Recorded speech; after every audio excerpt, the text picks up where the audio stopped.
नमस्कार, मैं अमित आज़ाद और आप देख रहे हैं क्षितिज शक्ति न्यूज़ चैनल। दोस्तों, जीवन में हर तरह के इंसान मिलेंगे। कोई कलाकार है, कोई कर्मचारी है किसी कंपनी का, कोई किसान है, लेकिन हम हर तरह के इंटरव्यूज़, हर तरह के साक्षात्कार में आपके साथ शामिल होते हैं।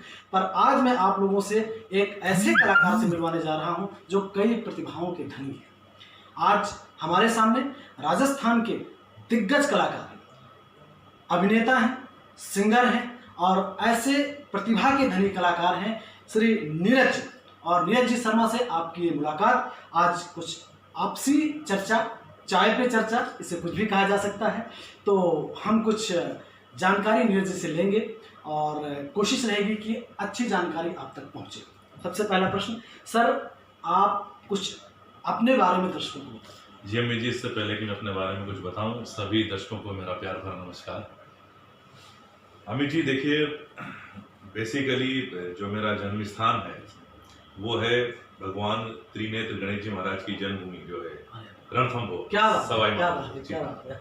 राजस्थान का एक खूबसूरत सा जिला है सवाई माधोपुर। मैं वहाँ से बिलोंग करता हूँ, मेरा जन्म स्थान वही है। मेरी स्कूलिंग और कॉलेज जो है वो वहीं से हुआ और कॉलेज में जाने के बाद मेरा जो है सांस्कृतिक गतिविधियों में रुझान जो है वो काफ़ी बढ़ गया था उस समय तक। फर्स्ट ईयर, सेकेंड ईयर और फाइनल ईयर आते आते मैंने काफ़ी सारे स्टेज प्रोग्राम किए, काफ़ी सारे अवार्ड जीते।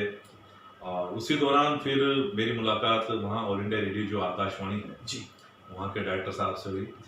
उन्होंने मुझे ऑफर किया कि आप जो है स्टेज पर, उन्होंने सुना था मुझे कॉलेज में कि आप आकाशवाणी में ऑडिशन दें और आपके कार्यक्रमों में हम जो है सेवाएं लेना चाहते हैं।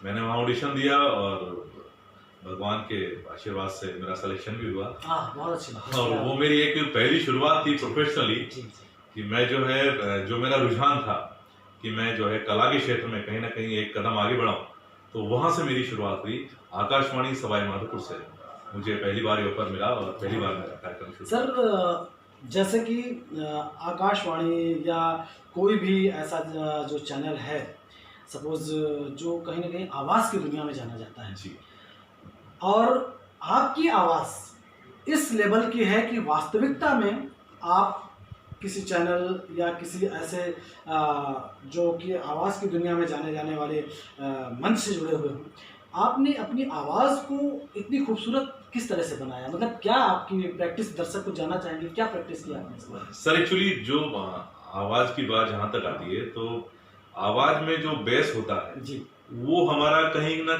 कुछ नेचुरली भी होता है। जी जी जी। उसके बाद हम अपनी प्रैक्टिस से जी उसे मांझते हैं जी। अब मुझे चूंकि आकाशवाणी पर, रेडियो पर बोलने का मौका मिला, तो मुझे कुछ ऐसे खास प्रोग्राम मिले जिसमें मेरा लाइव इंटरेक्शन होता था श्रोताओं से। जो भी लिसनर्स थे वो डायरेक्ट कॉल किया करते थे और फोन इन कार्यक्रम के जरिए मैं उन्हें उनकी पसंद के गीत सुनाया करता था, उनसे इंटरेक्शन होता था। तो आपसी बातचीत में, और चूंकि रेडियो का एक पैटर्न होता है, जैसे कि जो हमारे दिग्गज जो हैं, आपने नाम सुना अमीन सयानी साहब, अरे वाह, क्या शर्मा जी, वो तो आदर्श हैं हम लोग। जी हाँ, बिल्कुल हमारे आदर्श हैं। तो उन लोगों को बचपन से सुनते आ रहे थे। शिवा का संगीत माला जो है वो हमने सुना, सैनिकों के लिए प्रोग्राम है, बचपन में सुना करते थे। तो वो एक अंदर से वो तो था कि उनका बोलने का एक अलग ही अंदाज है। तो जितना ज्यादा हमने सुना, कोशिश की कि चलो एक थोड़ा उन्हें फॉलो करने की कोशिश करें। तो कहीं ना कहीं हमारी आवाज जो है वो मंचती गई, प्रोनाउंसिएशन क्लियर होता गया। और आज हमें भी जो है ऐसे प्रोग्राम ऑफर होते हैं कि हम लाइव फोन इन कार्यक्रम करते हैं, ऑल इंडिया से कॉल आते हैं और जो भी श्रोता है फरमाइश करते हैं और उनकी फरमाइश को पूरा करते हैं। बहुत अच्छा। अगला प्रश्न सर ये है कि आपने संगीत की दुनिया में अपने आप को कब से उतारा और संगीत में क्या क्या, किन किन मंचों पर आपने प्रस्तुति दी, थोड़ा सा दर्शकों को बताएं। जी अमित जी, देखिए मैंने कॉलेज टाइम में पहला अपना सॉन्ग जो है, क्योंकि मुझे शौक था, वो शौकिया मैंने गाया। जी जी जी। तो जब मैंने गाया तो मेरे दोस्तों ने मुझे काफी प्रोत्साहित किया, मोटिवेट किया कि यार आपको जो है गाना गाना चाहिए, तो कहीं ना कहीं हाथ आजमा भाई। तो मुझे उन्होंने जब प्रोत्साहित किया तो हमारे गुरुजी हैं सीताराम जी, मैंने उन्हें ज्वाइन किया वहाँ सवाई माधोपुर। सीताराम जी राव हैं, संगीतज्ञ हैं अच्छे, तो उनसे थोड़ी बहुत मैंने शिक्षा दीक्षा ली और उन्होंने मुझे डायरेक्ट फिर मंच पर उतारा। उनके सानिध्य में मैंने कुछ लाइव परफॉर्मेंस दी और फिर धीरे धीरे फिर आप जानते हैं इलेक्ट्रॉनिक मीडिया का जमाना आया, फेसबुक इंस्टाग्राम आए, उस पर फिर और काफी सारी एप्लीकेशंस भी इससे आ चुकी हैं जिनमें कराओके जो होता है, ओनली म्यूजिक होता है, ट्रैक्स होते हैं, उस पर अपनी आवाज देते हैं। तो जब मैंने उसमें अपनी आवाज को फिल किया तो लोगों ने, सुनने वालों ने काफी सराहा। तो अभी वैसे शो किया या मैं लाइव परफॉर्मेंस जो भी मैं करता हूँ, कुछ भी हो, लेकिन आपने राजस्थान के लिए बहुत कुछ दिया है सर, और राजस्थान की जनता और यहाँ के श्रोता हमेशा आपके ऋणी रहेंगे। मैं ये जानना चाहता हूँ सर, आप के बारे में पता चला मुझे कि आप एक अभिनेता हैं, और अभिनेता होने के तौर पे थोड़ा सा दर्शकों को बताएं कि आपने किन किन प्रोग्राम में क्या क्या कहाँ पर अपने अभिनय का मौका मिला आपको करने का। सर एक्चुअली क्या है कि देखिए, कला का क्षेत्र ऐसा है जी, और चूंकि ये जो है अपना आवाज की दुनिया हो जी, जी, या अपने एक्सप्रेशंस की दुनिया जी, हो, जी, इनका आपस में काफी कुछ गठजोड़ भी है। बिल्कुल बिल्कुल। तो क्योंकि आवाज जैसे आज डबिंग है, साउथ की मूवीज हैं या भोजपुरी मूवीज है, उनमें हिंदी में डबिंग होती है, तो वहाँ वॉइस का पार्ट होता है और वॉइस से ही हमें एक्सप्रेशंस को हम क्लियर कर पाते हैं, भले वो दूसरी लैंग्वेज में हो, लेकिन हम अपनी आवाज हिंदी में देकर के उसको इस तरह से डब करते हैं कि वो वाकई में वो लगता है कि हाँ भाई ये हिंदी में ही है। तो क्या है कि मेरा रुझान जो है वो फिर कैमरा की तरफ धीरे धीरे बढ़ने लगा। और उस समय दूरदर्शन के लिए एक टेलीफिल्म बन रही थी, ये बात आज से लगभग 25 साल पहले की। तो लक्ष्मी नाम से एक टेलीफिल्म थी, उसमें मुझे एक ऑफर मिला, एक छोटा सा किरदार था, निभाने का अवसर मिला।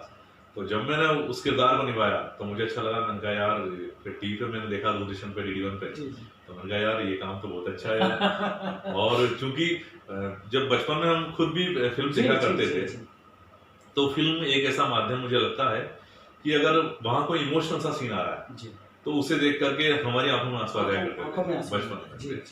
और कहीं हम कुछ विलेन को कुछ बुरा करते देखते थे तो उस पर हमें गुस्सा आता था। तो मुझे लगता था कि यार ये डिफरेंट डिफरेंट कैरेक्टर जो लोग प्ले करते हैं और सीधा ये दिल पर असर डालते हैं, तो क्यों ना हम भी कुछ ऐसा लाइफ में करें जिससे कि हम लोगों की भावनाओं को जगा सकें। और कुछ ऐसा अगर जैसे कि इमोशनल पार्ट है उसको जिंदा रखें लोगों में, तो उसका एक ही माध्यम है कि हम अपने एक्सप्रेशंस हैं, अपनी एक्टिंग के जरिए हम उसे कर पाएंगे। तो मेरा रुझान सर इस तरह से बढ़ा और फिर इत्तेफाकन मुझे जो है टीवी सीरियल में मौका मिला और फिर उस अपॉर्चुनिटी को मैंने अपने हाथ से जाने नहीं दिया। उसके बाद एक के बाद एक सीरियल मिलते गए, कुछ बॉलीवुड मूवीज मिली और आज जो है वेब सीरीज का जमाना है। तो वेब सीरीज वो तो है। मतलब आपसे जैसे कि हमारे दर्शक ये भी जानना चाहेंगे कि आने वाले समय में जिस तरह से योगी जी ने ऐलान कर दिया अपने उत्तर प्रदेश के लिए कि जी हम फिल्म सिटी बनाएंगे, हमारे राजस्थान के लिए पहले से जैसे कि राजस्थानी फिल्म बनती हैं, हिंदी फिल्में बनती हैं, लेकिन आज भी राजस्थान को उस लेवल का मुकाम नहीं मिल पाया राजस्थानी फिल्मों को। क्या नहीं लगता है कि हिंदी और राजस्थानी भाषा की दोनों मिल करके फिल्में बने जिससे कि लोगों को हिंदी और राजस्थानी दोनों जानने का मौका मिले और हमारे राजस्थान की जो फिल्में हैं उनका एक स्तर ऊंचाई तक जाए? बिल्कुल सर, क्या है कि राजस्थान में जो है वो ना सिर्फ राजस्थानी सिनेमा बल्कि एक नेशनल और इंटरनेशनल लेवल के कलाकार ही मौजूद हैं। बिल्कुल। तो अगर आपसी सामंजस्य के साथ राजस्थानी भाषा में और हिंदी भाषा में फिल्मों का निर्माण यहाँ पर होता है या किसी और वेब सीरीज का या शॉर्ट फिल्म का निर्माण होता है और दोनों लोग आपस में राजस्थानी भाषा के कलाकार हों चाहे वो हिंदी भाषा के कलाकार हों, आपस में सामंजस्य बैठा करके और दोनों एक दूसरे को सपोर्ट करें बिल्कुल और साथ दें, तो वाकई में राजस्थान जो है एक अपना एक मुकाम जो है स्थापित कर सकता है। जैसे आज साउथ का सिनेमा है, भोजपुरी सिनेमा है, पंजाबी सिनेमा है, अब ये वक्त आ गया है बिल्कुल कहीं न कहीं कि हमें राजस्थान के सिनेमा को ऊंचाई तक ले जाना चाहिए और एकजुटता के साथ कोई ईगो नहीं। हर चाहे वो हिंदी हो चाहे वो राजस्थानी भाषा हो, दोनों को मिल करके कलाकारों को और उसको ऊंचाई पे ऐसा ना हो कि हिंदी भाषी जो है वो राजस्थानी भाषा में काम करने वाले कलाकारों को मौका ना दें या राजस्थानी भाषा में जो लोग काम करते आए हैं वो हिंदी भाषा वाले कलाकारों को तालमेल बराबर का होना चाहिए। और क्योंकि हमारे राजस्थान में बड़े बड़े प्रोड्यूसर दिए हैं, बड़े बड़े सिंगर दिए हैं, एक्टर दिए हैं। आज हमारे राजस्थान के जो यहाँ की लोकेशंस हैं वो बॉलीवुड से बड़े बड़े प्रोड्यूसर, बड़े बड़े एक्टर, डायरेक्टर आकर के यहाँ के लोकेशन पे शूट करते हैं। बिल्कुल सर, बहुत बड़े बजट की और बहुत अच्छे लेवल की मूवीज यहाँ पर बनी हैं। जी तो और बड़े बड़े निर्देशक यहाँ पर जन्म लिए हैं और आज भी केसी वोकड़िया साहब है, कितना बड़ा नाम है उनका, बहुत बड़ा नाम है। बिल्कुल। और तो सर आपको क्या लगता है, सरकार इस बारे में कुछ कदम बढ़ा रही है?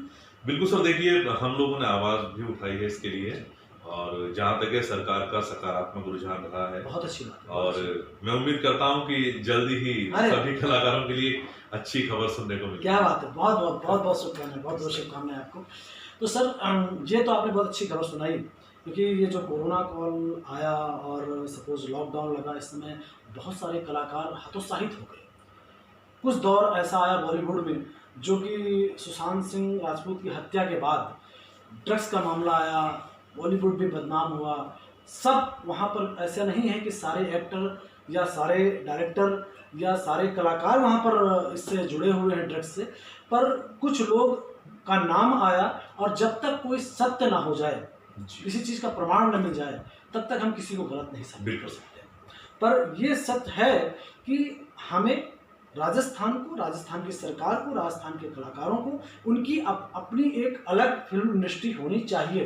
बिल्कुल होनी चाहिए सर, क्योंकि देखिए यहाँ के कलाकार जो है ये तो सर्वविदित है, और अब सबको नजर भी आने लगा जी है जी जी कि बॉलीवुड इंडस्ट्री में जो है सबसे पहले मौका दिया जाता है जो कि अपने खुद के परिवार से जी, ताल्लुक जी, रखते हैं, जी, या जी। रिश्तेदारी में, जी लाइक नेपोटिज्म देखिए, बिल्कुल मतलब बिल्कुल, शब्द फलाना जो ये है, बिजनेस हो जी, गया आपके लिए। बिल्कुल। जी लेकिन अब चूंकि यहाँ से जो कलाकार जाते हैं उन्हें लाइन में लगना होता है स्ट्रगल के लिए, तो उन्हें वो मुकाम मिले ना मिले, या कब तक मिले, इसकी कोई श्योरिटी नहीं है। जबकि अगर आपने बॉलीवुड के किसी परिवार में अगर जन्म लिया है तो आपको वो मौका मिलेगा, बिल्कुल सही। एक अच्छे बजट की मूवी मिलेगी, जी, जी, आपको प्रोड्यूसर मिलेंगे, फाइनेंसर मिलेंगे, सब कुछ मिलेगा।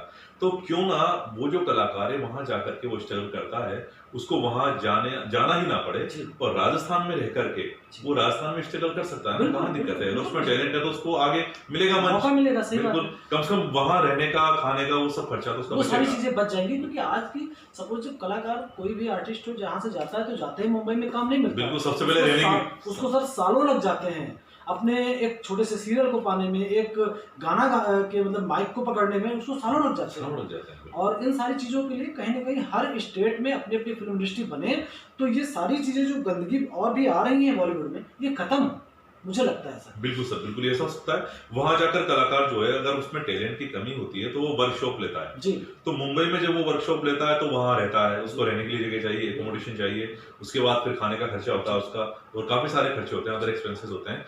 तो अगर वो सब उसे अपने ही एरिया में मिलेगा जी, तो उसके काफी सारे खर्चे बच सकते हैं, और वो आसानी से पूरे कॉन्फिडेंस के तहत कॉन्फिडेंस के साथ वो करता काम है कर कि हाँ सकता है। बिल्कुल, उसके काफी लोग जानकार होंगे यहाँ पर। बिल्कुल मुंबई में कोई जानकार नहीं जी, होता, ना। वो समुद्र है एक तरह से, कला का समुद्र है वो, तो वहां पर जाते ही उसमें एक अजीब सी घबराहट सी पैदा होती है। तो सर मैं इस चीज़ की उम्मीद करता हूँ आपके द्वारा कि सरकार हमारे कलाकारों को, राजस्थानी मीडिया को, राजस्थानी फिल्म को इस लेवल पे आगे ले जाए, क्योंकि उसका सरकार का साथ नहीं होगा तो कलाकार हमेशा परेशान होंगे, बिल्कुल सर। और इसके लिए बहुत ज़रूरी है। और सर और कुछ आप दर्शकों को बताना चाहेंगे अपने आने वाली फिल्मों के बारे में, अपने आने वाले प्रोग्राम के बारे में कुछ? जी सर, देखिए अभी कुछ प्रोजेक्ट्स हैं जो भी पाइपलाइन में हैं, जी जिन पर हमारी कंटिन्यूसली बातचीत चल रही है।